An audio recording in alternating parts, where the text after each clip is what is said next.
You know, Jaden, in fact, was one of many of the survivors from Room 112 that led tonight a vigil here in Uvalde. In fact, 1,000 candles to represent the light of love. I want to bring in my colleague, KENS 5's Alicia Nieves, who was there for these powerful moments. Alicia, take us there tonight.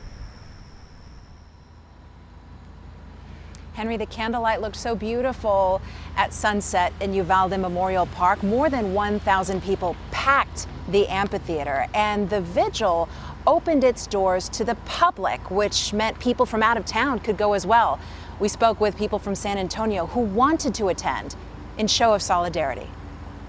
I understand why.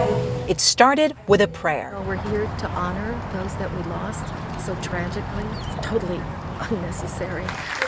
Families of the 19 students and 2 teachers color coordinated, wearing pictures of their loved ones on their shirts. Many who sat nearby didn't know them, but wanted them to know they're not alone. Most importantly, it's to be with the families that are grieving and to give them support and solace during this tough time, because unfortunately things still haven't changed from a year ago. I can only imagine. Following prayer, people joined together in song.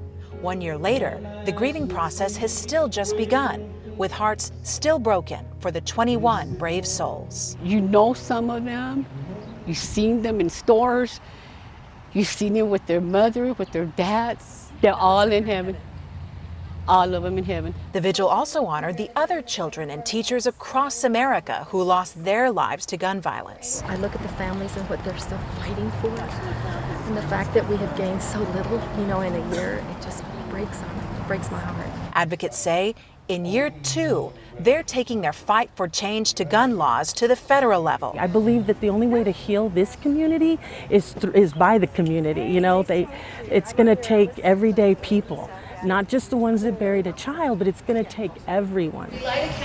Candlelight illuminated the park. Carrying the torch were survivors of Room 112 at Robb Elementary and teacher Arnulfo Reyes. We will always be Uvalde strong. We have to be strong, mija. We have to be strong. Uvalde strong. And we will fight for their justice. We will. There was also a butterfly release at tonight's vigil, which represents life after death. Henry? Very strong words there. Thanks so much, Alicia. You know, the outpouring love has been seen and felt here.